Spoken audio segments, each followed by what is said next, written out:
the existence of like a real left vision kind of breaks that in the minds of a lot of people, where they go, whoa, whoa, whoa, a better future is possible?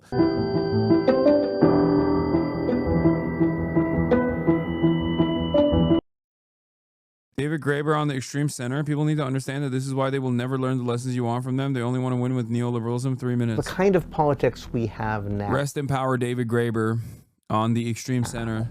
Where the left is represented by this kind of Obama-Macron-style centrism, where you're both for the market and for bureaucracy at the same time. You know, it's kind of horrible, right? The only possible appeal of that kind of politics is, well, at least they're not Nazis, right? So what they want is the left to be this kind of mishmash of bureaucratic market centrism, and the right to be outright fascist. To set the ball rolling in an actual left direction will make that centrism look like utterly unappealing. Yes. In France, sometimes they talk. That's the reason why they're fucking terrified of people like Bernie, and why they will never concede to left populism. Because left populism, especially when it is done by an earnest communicator with a lifetime of moving the needle in that direction, a lifetime of advocacy, makes someone like Hillary Clinton look like the morally bankrupt, the morally bankrupt parasite that she is. Okay? In the eyes of the constituents, even a constituency that is so that gets their notes entirely from MSNBC, because that's what the Democratic primary base is. Average people don't go out and vote in the primaries, unfortunately. They don't know that primaries are happening. I know this from fucking door knocking, okay? They just don't know. They don't know that primaries are happening. They don't know that it's important. They like Bernie. They just don't even think about voting in the primaries. In the general, on the other hand, a lot more people come out and vote. Big base in the primaries is just like the MSNBC watchers, the New York Times readers, the people that take their notes from people that tell them this is the most electable candidate. That's why you have to vote for him. They don't have any interest in policy. They just simply want to defeat the Republicans. They're the Democratic Party loyalists, okay? The diehard people. The people that are now yelling at the Democrats, by the way. That's important to understand. And those guys would 100% lend their support to a Bernie figure. They would 100% lend their support to whoever the fucking Democrat is. They are a lock. They are the definitely going to vote for the Democratic Party base of support. And yet that base consistently votes for a centrist, because the centrist TV channels tell them you have to vote for a centrist. The other guy is bad. The other guy is bad. This is at the heart of the problem. The reason why there's so much institutional resentment towards the Bernie Sanders style figure from establishment Democrats is because if anyone was being honest enough, if the media was being honest about this stuff, and they propped up Bernie in the same way they try to make fucking brat happen for Kamala Harris, for example, or even Joe Biden when they claimed that he wasn't fucking brain dead, right? Like the amount of support that he got from mainstream media in general that he even then thought wasn't enough. Like if they did that, if they fucking did that for Bernie, it's over. Why the fuck would anybody vote for the shittier diet version of Bernie? They wouldn't. Just like people actively chose to vote for the real thing with the Republican Party and not the diet version of the Republican Party. This is the problem with centrism. You don't stand for anything, so you fall for everything. And you, at this point, are falling for fascism. You are allowing the administration to completely destroy what remains of like our civil liberties. General remind 30% of people voted for Kamala, 31% voted for Trump, and 39% didn't vote. And of those who voted, about 50% never heard any Dem messaging seen by Google results after the election. Dem messaging sucks. It's not just that the messaging sucks. It's what the message sucks. The message itself sucks because the policies suck. And the policies suck because these guys are literally fucking zealots. They are market fundamentalists. They have an undying loyalty. They have fealty towards the markets. They have fealty towards neoliberalism. That is what the problem is. It's fucking nutty how much they truly believe their own shit. They truly believe it, and they don't even care if people find it to be unpopular. They're like, no, that's why we're going to win in the margins by saying we're marginally better than the opposition. We're not fascists. And the existence of like a real left vision kind of breaks that in the minds of a lot of people, where they go, whoa, whoa, whoa, a better future is possible? Holy shit. You can have a person truly advocate for policies that I think will immediately improve the shitty conditions that I experience on a day-to-day basis? What the hell? That's wild. I like that. Can we get more of that, please? That is the most terrifying prospect for the Democrats. If the Democrats and their base demanded them to actually follow through on these policies and not simply lie to them and say that they're just like marginally better than the Republicans, then they have to actually do work.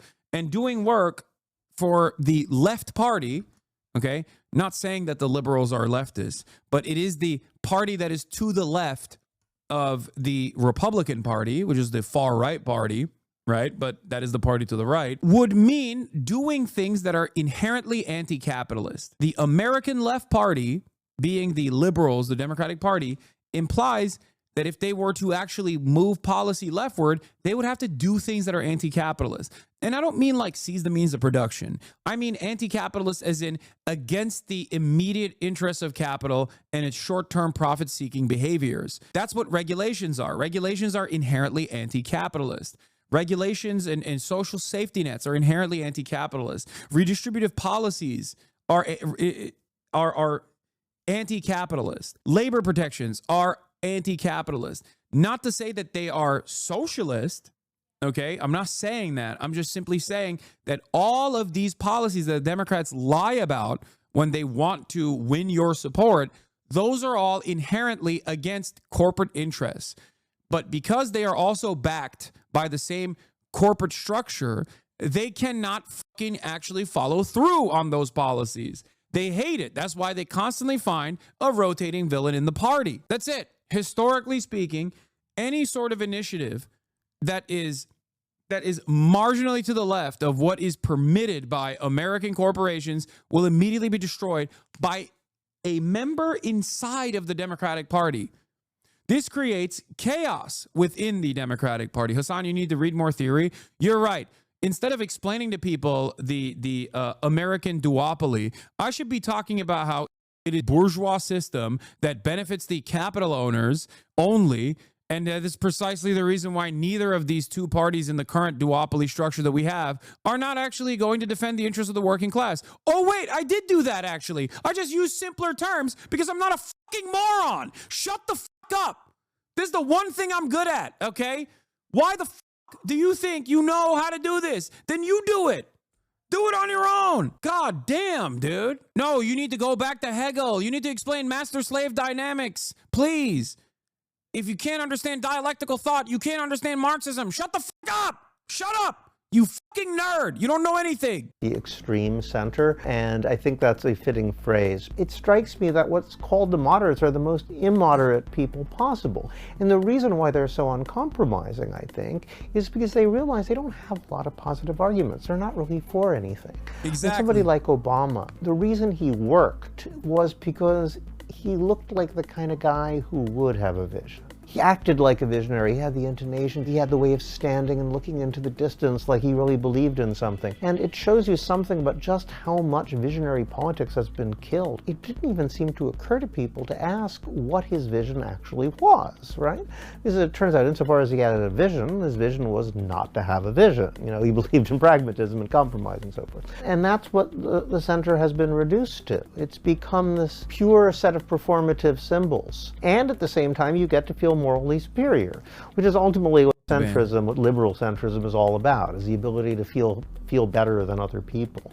So there is a kind of a symbiosis whereby the right wing pretend to be stupid, like George Bush II sort of perfected this, like I'll act like a yokel, all of the liberals will make fun of me as an idiot, everybody who resents the sort of cultural elite for having monopolized all the good jobs will look at them sneering at me and say, yeah, I bet those guys feel the same way about me as they feel about Bush. I'll vote for Bush. Ha ha ha, stick it to him, right? You know, that shtick, Trump is just doing it in a more extreme version of the same thing. Johnson's doing the same thing. You know, you act like an idiot, the people who are sort of educated elite make fun of you, and it works. Now, who's really the idiot, right? People keep falling for the same stupid trick over and over and over again. There's a symbiotic relationship between these centrists, who are just sort of sneering elitists, and these guys who are the scam artists who pretend to be yokels, who pretend to be idiots, or pretend to be fascists. They're not even real fascists. They're kind of phony fascists. They are trying to set up a situation where those are the only two viable political choices, because they both feed off and complement one another.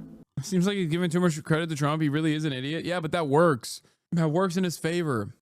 Because the smart version of Trump is JD Vance. Look at his favorabilities. He sucks. Trump being an idiot who is good at reading the room makes him this dangerous figure for an audience as stupid as the American voters. Okay. He's stupid. He is relatable despite being a billionaire. Why? Because he behaves in the same exact way that the average American thinks they would behave if they fucking had that much money and power.